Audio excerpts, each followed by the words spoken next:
भारत देश कमजोर होगा। सारे विद्वान लोगों ने ये बात बोली है कि अगर किसी देश को बर्बाद करना हो, किसी देश की व्यवस्था को अगर बर्बाद करना हो, तो उसकी जो शिक्षा व्यवस्था है उसको बर्बाद करनी होगी। शिक्षा व्यवस्था को आप कमजोर कर दो, वो देश बर्बाद हो जाएगा। जब शिक्षा कमजोर होती है तो सोचने समझने की क्षमता घटती है, बेरोजगारी बढ़ती है, गलत जानकारी तेजी से फैलती है और समाज का विकास रुकने लगता है। एक अच्छी शिक्षा व्यवस्था केवल नौकरी नहीं देती, बल्कि जिम्मेदार नागरिक भी तैयार करती है।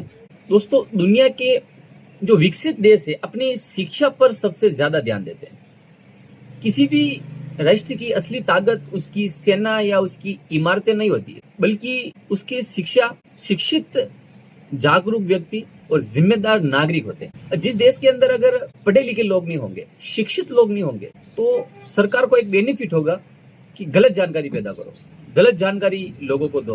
इस नए भारत में यही तो हो रहा है। लोगों को ज्यादा से ज्यादा अशिक्षित किया जा रहा है, विद्यालय बंद किए जा रहे हैं। और सबसे बड़ा उदाहरण आप यूपी में देखिए, टीचर्स नहीं है, गवर्नमेंट उनको नौकरी नहीं दे रही, वैकेंसियां नहीं निकाल रही है। तो ये तमाम चीजें जो ऐसी है जिससे भारत की शिक्षा को बर्बाद किया जा रहा है। इससे आने वाले समय के अंदर आपको बहुत बड़ा इसका उदाहरण मिलेगा। भारत देश कमजोर होगा।